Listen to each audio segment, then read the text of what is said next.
Okay, so we have some different letters here and an arrow that we are going to draw in 1 point perspective. So again, to start this off, we are going to draw a horizon line straight across our paper. We're going to figure out where we want a vanishing point. I think I'm going to put it over here this time. Okay. And then you're going to use your ruler and connect all of the corners. Now these letters are a little bit more complicated than just a simple box because you have a corner here, here, here, here, here, here, boop, boop, boop, there, there, there, there, there, there, there, there, okay? So we have a bunch of corners that we need to connect. So it is imperative that you are taking your time, you're using a sharp pencil, and connecting exactly to that vanishing point, okay? Now this is good practice for when you are ready to start your actual graffiti project. So I'm going to start with the M for right now. I'm going to connect each corner to that vanishing point. Again, make sure you use a ruler, a nice sharp pencil.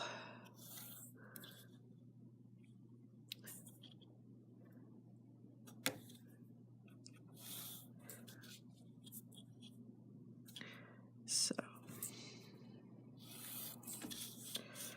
and now technically this corner should go to the vanishing point, right? But I wouldn't see that line because it would be behind this mass, like this actual object here. So what I am going to do is very lightly draw it just to help us when it's when we're ready to end the M. So I'm going to very lightly draw that line just there. I don't even need to finish it because I'm going to end my M somewhere over here, okay? So I'm going to continue going on with all my corners. This again, I wouldn't see, right, because it's behind the actual M, but I'll draw it very lightly just to help us when we're ready to end the M.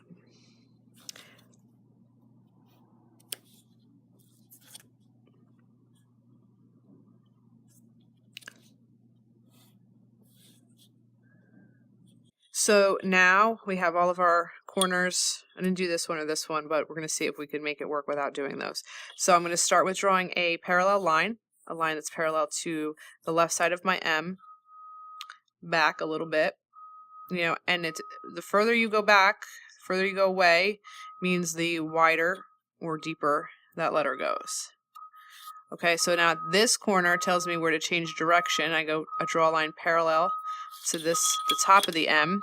And what I can do is actually draw both of these at the same time because they are at the same level, right? So I'm just going to bring my ruler up here. I'm going to connect here and here, okay? And then technically this line would drop down to that line to be parallel with this, right?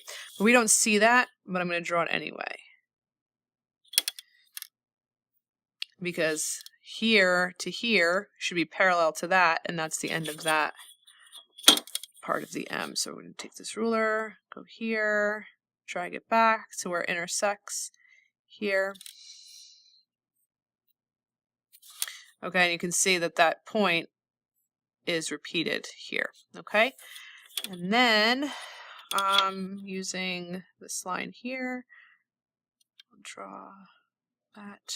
Okay, and so all of these lines, because it's a thicker M, you're not going to see the end of it anyway, so we don't have to draw the ends down here. So I'm going to erase this line.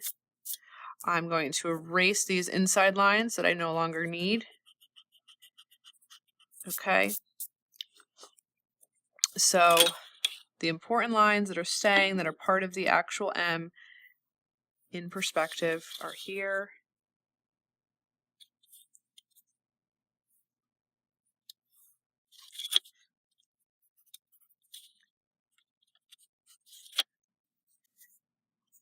You always want to use a ruler. I'm cheating right now, but that's okay.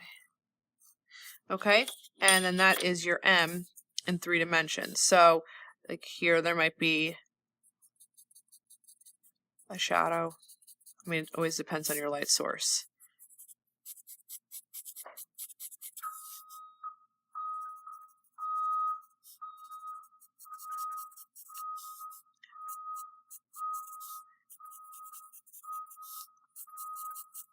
I like to color them in sometimes because I feel like it helps understand what's happening with the shape a little bit better.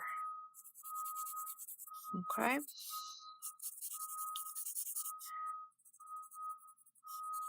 So there is your three-dimensional M in one-point perspective. So again, I'm going to just quickly go through and do the rest of the letters so that you can see what those look like when we're all done.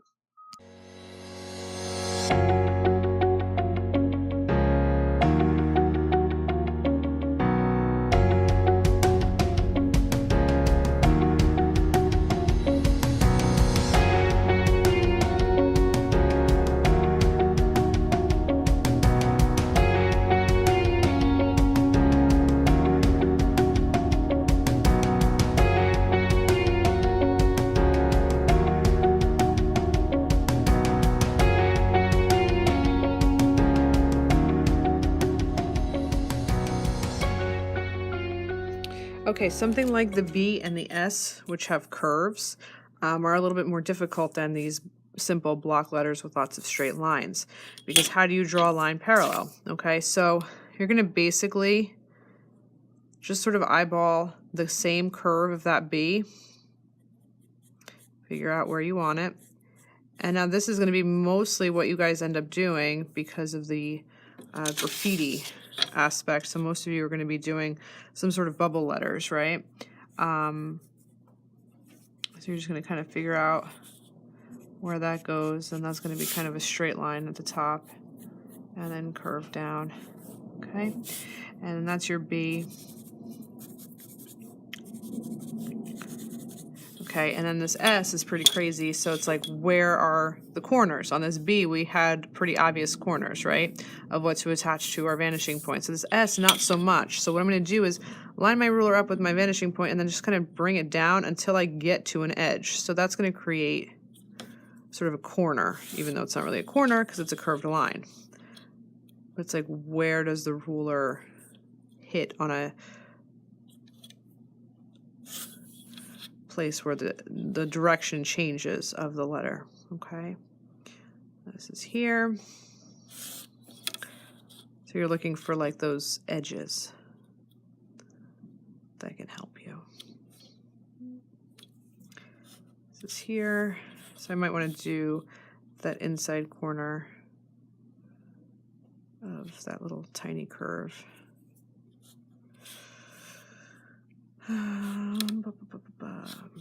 Okay. So again, we're going to use just freehand, follow the curve that we see, the direction. So it's like you're creating the same line just back a little bit further. Actually, let me do this so I can see where it's supposed to.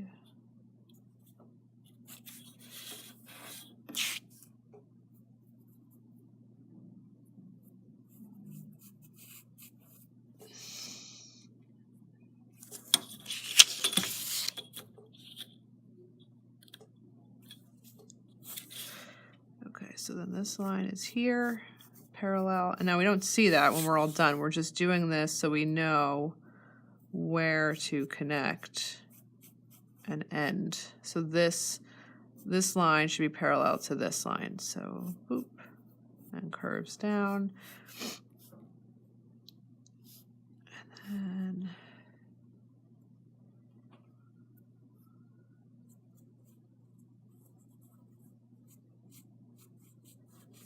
something like that. Okay, so then we would have to erase all these inside lines.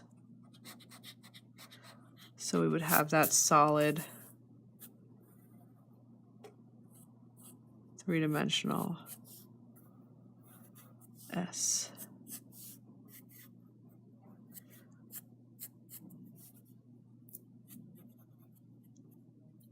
You can probably see that line there. Okay. And again, shading helps it make sense.